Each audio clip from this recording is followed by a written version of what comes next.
Bonjour à tous, ici Piero San Giorgio. Nous sommes aujourd'hui à Vevey, magnifique journée d'hiver. Alors l'hiver a été très froid en début de saison, mais là depuis maintenant 2 semaines, nous sommes le 7 février aujourd'hui, il fait quand même très beau et très chaud, bien que le fond de l'air soit frais.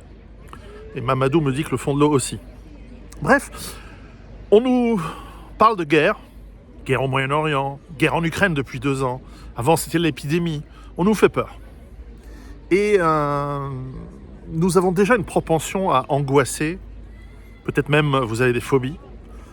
Et ces peurs qui sont un instinct, qui sont basées sur un instinct normal et primordial de l'être humain, qui existe pour nous aider, pour nous avertir, pour nous faire éviter le danger, eh bien elles sont utilisées, c'est pas nouveau, hein, j'en parle d'ailleurs dans mon livre sur la peur, sont utilisées depuis que les États existent, depuis que les organisations humaines existent, pour manipuler les êtres humains, pour les transformer.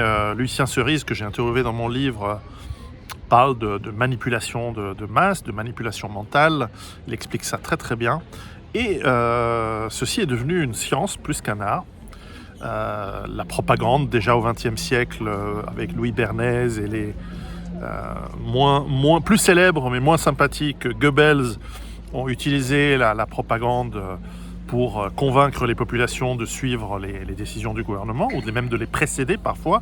Nous avons l'astroturfing, et de plus en plus, à la fois la politique, mais aussi les entreprises, les médias, surenchérissent sur la peur. Et nous autres, citoyens, habitants des territoires, consommateurs, nous essayons de vivre, d'avoir des relations avec nos semblables, nos amis, nos familles, nos conjoints, nos enfants, et nous devons naviguer de plus en plus avec ces peurs qui sont de plus en plus lâchées sur nous, qui sont de plus construites souvent. Aujourd'hui, on nous a stressés sur le Moyen-Orient, mais c'est un peu comme si vous habitiez en Argentine en 14-18. Vous en avez un peu rien à foutre. Ça, c'est de l'information, mais ça ne vous concerne pas. Je suis loin de dire qu'il n'y a pas de conséquences à terme, mais en tout cas, vous n'y êtes pour rien et vous ne pouvez pas l'influencer. Vous n'avez rien à dire si les États-Unis bombarderont l'Iran. Vous n'avez aucun moyen d'influence à court terme sur la prochaine pandémie qui va sortir d'un laboratoire. Vous êtes simplement capable de gérer vous-même, et déjà se gérer soi-même, c'est pas facile. Commençons par gérer notre esprit, notre corps, la réaction à nos émotions, notamment la réaction aux émotions comme la peur.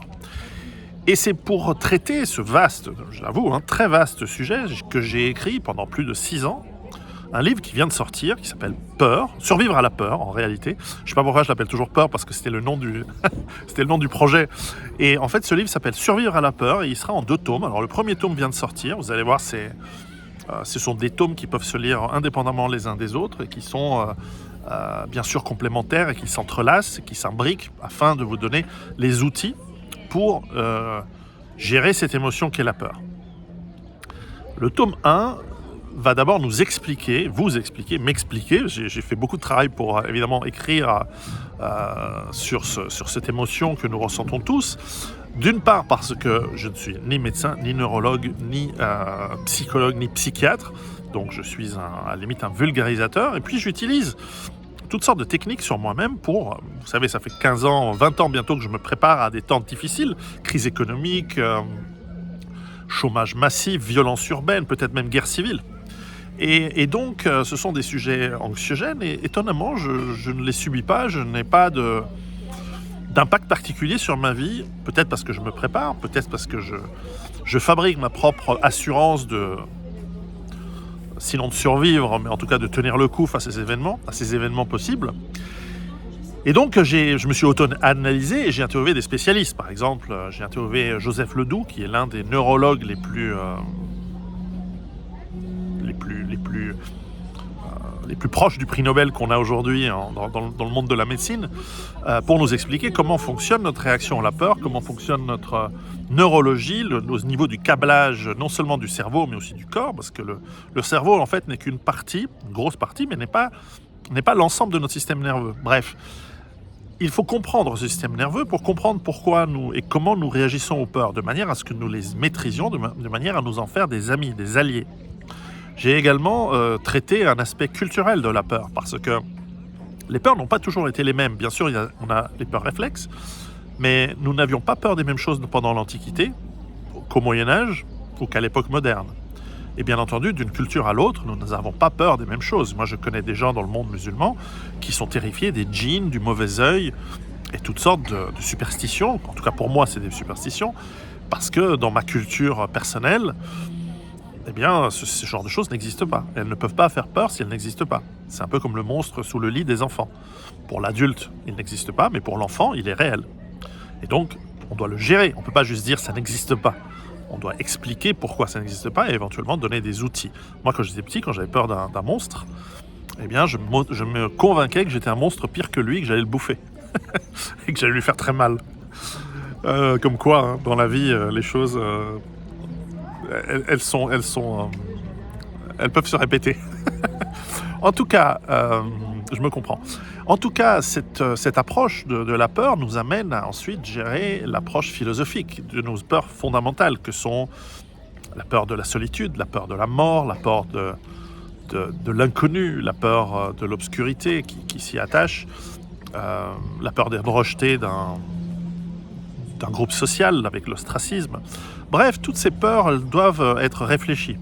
Alors dans le tome 2, on parlera plutôt d'une approche de gestion physique, là, avec la respiration, une bonne santé, très très vaste sujet aussi, mais on ne peut pas tout faire en même temps. Donc dans le tome 1, je parle plutôt de l'approche philosophique, de l'approche liée à comment on peut se transformer, comment on peut apprendre à se connaître, comment on peut devenir quelqu'un qui utilise au maximum les potentiels qu'il a en lui.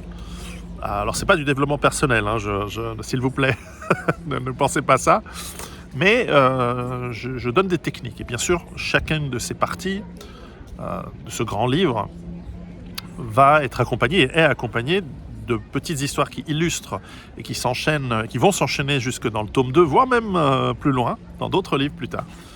Et qui illustrent un petit peu des applications de comment on gère les choses, mais surtout comment on gère nos attitudes, notre philosophie, notre approche vis-à-vis de la mort, dans le cadre professionnel, dans le cadre familial, dans le cadre métaphysique. La peur de la mort, c'est quelque chose qui est profondément enfoui en nous, par exemple.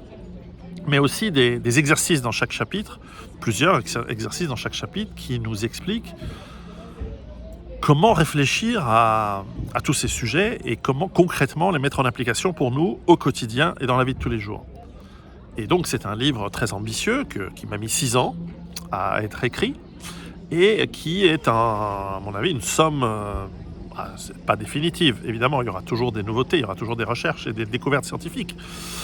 Mais un livre qui, je précise, ce n'est pas un livre qui contient mon avis. Je partage quelques expériences personnelles, mais c'est l'avis de gens, de spécialistes, comme je mentionnais un parmi tant d'autres, mais je peux parler de Sheldon Solomon, qui est un des psychologues spécialistes de la peur de la mort les plus renommés au monde, qui est un héritier de cet Allemand, Heinrich quelque chose dont le nom m'échappe, qui était le grand spécialiste des années 70 dans toute l'approche philosophique et sociologique liée à la gestion de la mort et la peur de la mort.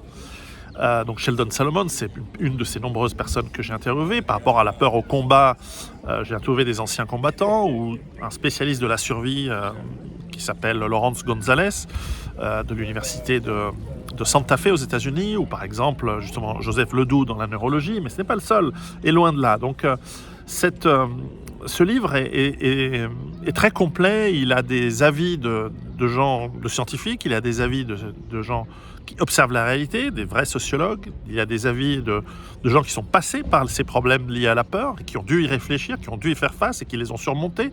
Donc ce sont des gens comme vous et moi, des gens entre guillemets normaux, et qui ont fait face à parfois des événements extraordinaires ou anormaux. Et nous en avons tous dans notre vie, entre des traumatismes, des expériences difficiles, et que nous avons soit nous les avons fait face, soit en les enfouissant, en les oubliant, soit en les surmontant, soit en trouvant des trucs et astuces pour passer outre et apprendre de ces événements et de ces expériences. Bref, tout ça, je le partage avec vous dans ce livre, Peur, tome 1, Survivre à la peur, que vous trouvez sur le lien ci-dessous. Vous pouvez Alors nous sommes le 7 février, il peut encore se précommander chez mon éditeur, Culture et Racines. Je tiens à vous remercier, vous avez été plusieurs centaines déjà à précommander ce livre depuis quelques semaines, depuis qu'il a été annoncé. Je vous en remercie, nous approchons du millier, donc c'est un bon début, avant qu'il soit bien sûr distribué dans toutes les bonnes crèmeries, les librairies, tous les géants en ligne, toutes les grands distributeurs en ligne, bien sûr. Mais préférez l'achat en librairie quand même, ça fait vivre les petits, ça fait vivre le commerce local. Et je vous encourage bien sûr, à apprendre ce livre, à le lire, à apprendre. Avant qu'il y ait des retours, il va falloir un moment parce qu'il va être long à lire. Parce que c'est un livre qui certes peut se lire d'un coup, mais c'est un livre de travail en réalité, qui va vous permettre de vous améliorer. Donc, alors certains m'ont dit, les gens sont paresseux, ils vont pas le lire parce qu'ils veulent être divertis, tout ça.